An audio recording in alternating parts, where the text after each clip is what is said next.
जयपुर के पौष इलाके में कल रात हुई भीषण डकैती और हत्या की वारदात ने पूरे शहर को दहला दिया।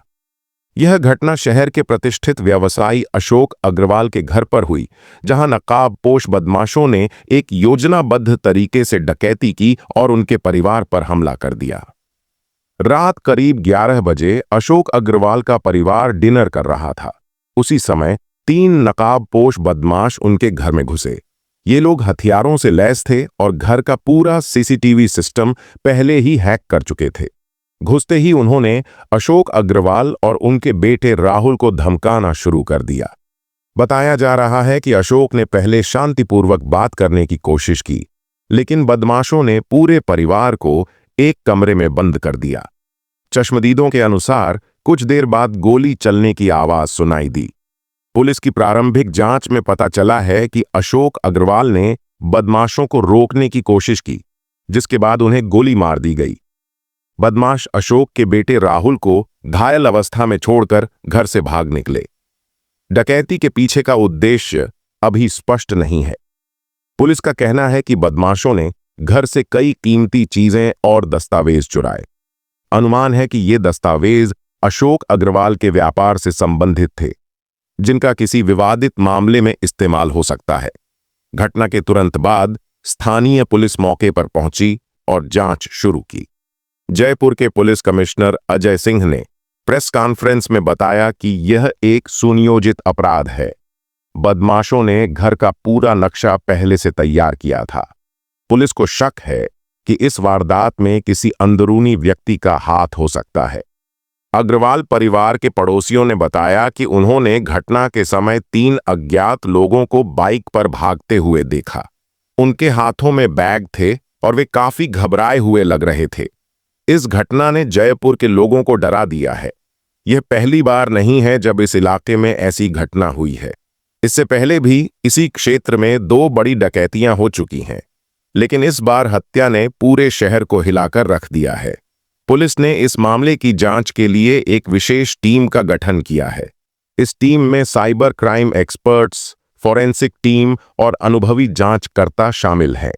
पुलिस के अनुसार उन्होंने घटनास्थल से एक बदमाश की उंगली के निशान और कुछ बाल बरामद किए हैं। इसके अलावा घर के पास लगे सीसीटीवी कैमरों की फुटेज भी जुटाई गई है। सूत्रों का कहना है कि अशोक अग्रवाल को कुछ दिनों पहले किसी अज्ञात व्यक्ति से धमकी भरे कॉल आ रहे थे। अगर तुमने हमारी बात नहीं मानी तो अंजाम बुरा होगा, कॉल पर यह कहा गया था। पुलिस यह भी जांच कर रही है कि क्या इस डकैती का संबंध अशोक अग्रवाल के व्यावसायिक विवादों से है। यह घटना सोशल मीडिया पर भी ट्रेंड कर रही है। लोग पुलिस की कार्यक्षमता पर सवाल उठा रहे हैं और अपराधियों की जल्द गिरफ्तारी की मांग कर रहे हैं। एक ट्विटर यूजर ने लिखा कि क्या अब हमारे घर भी सुरक्षित नहीं हैं? सरकार और पुलिस को जल्द से जल्द कार्रवाई करनी चाहिए। राहुल अग्रवाल, जो इस घटना में गंभीर रूप से घायल हो गए थे, को शहर के एक निजी अस्पताल में भर्ती कराया गया है।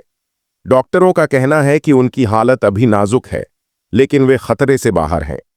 अग्रवाल परिवार के अन्य सदस्य गहरे सदमे में हैं और मीडिया से बात करने से इनकार कर रहे हैं।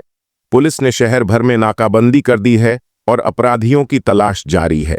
जयपुर पुलिस ने जनता से भी अपील की है कि अगर किसी को इस घटना से संबंधित कोई जानकारी हो तो वे तुरंत पुलिस को सूचित करें। यह घटना सिर्फ एक डकैती और हत्या का मामला नहीं है, बल्कि यह सवाल उठाती है कि हमारे समाज में सुरक्षा का स्तर कितना कमजोर हो गया है। अशोक अग्रवाल जैसे प्रतिष्ठित व्यक्ति के साथ हुई यह घटना हर आम और खास आदमी को यह सोचने पर मजबूर करती है कि क्या वे अपने ही घर में सुरक्षित हैं।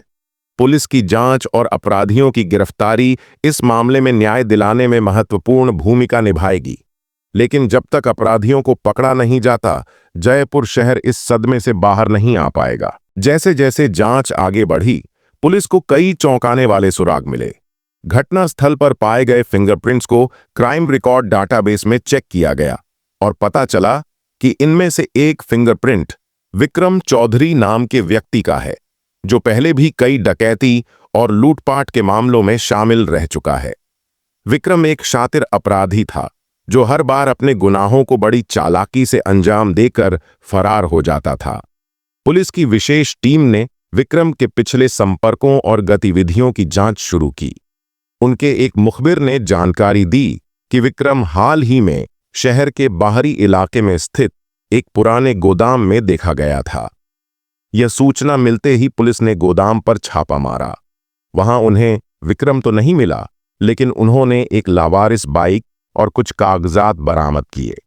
कागजात अशोक अग्रवाल के व्यापार से संबंधित थे, जिससे साफ हुआ कि डकैती का मकसद सिर्फ पैसा नहीं था।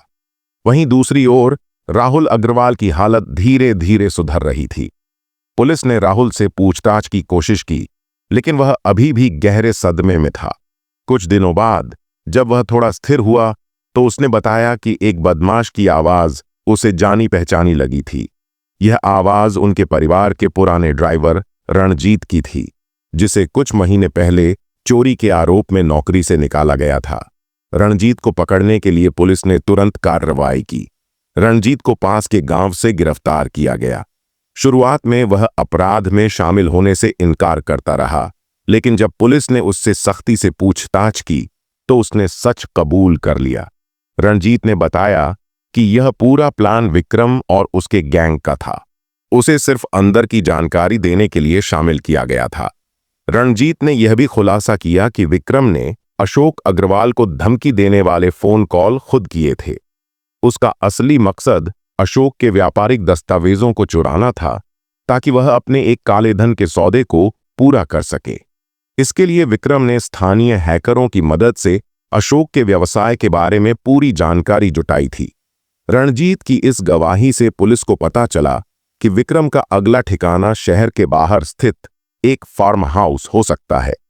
इस सूचना पर पुलिस ने फार्म हाउस पर छापा मारा। वहां विक्रम अपने 2 साथियों के साथ मौजूद था। पुलिस और अपराधियों के बीच जबरदस्त मुठभेड़ हुई, जिसमें विक्रम का एक साथी मौके पर ही ढेर हो गया, जबकि दूसरा घायल हो गया। विक्रम भागने की कोशिश कर रहा था, लेकिन पुलिस ने उसे भी पकड़ लिया। विक्रम के पास से पुलिस को अशोक अग्रवाल के चोरी हुए दस्तावेज और लाखों रुपये की नकदी मिली।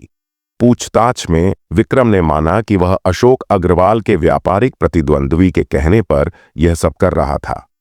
उस प्रतिद्वंद्वी का नाम महेश वर्मा था, जो लंबे समय से अशोक के साथ दुश्मनी रखता था। महेश वर्मा को भी पुलिस ने गिरफ्तार कर लिया। महेश ने कबूल किया कि उसने विक्रम को पैसे देकर यह सब करवाया था, क्योंकि वह अशोक के व्यापार को खत्म करना चाहता था। इस पूरी साजिश का खुलासा होने के बाद जयपुर पुलिस ने अशोक अग्रवाल के परिवार को न्याय दिलाने का वादा किया। अशोक अग्रवाल की हत्या में शामिल सभी अपराधियों को अदालत में पेश किया गया और उनके खिलाफ कड़ी कार्रवाई की गई। इस घटना ने शहर के लोगों को सिखाया कि सतर्कता और एकजुटता से अपराधियों को रोका जा सकता है। अशोक अग्रवाल के परिवार को अब भी इस त्रासदी से उबरने में समय लगेगा, लेकिन पुलिस की तेजी और मेहनत ने उन्हें एक हद तक राहत दी है। ये कहानी यहीं खत्म नहीं होती।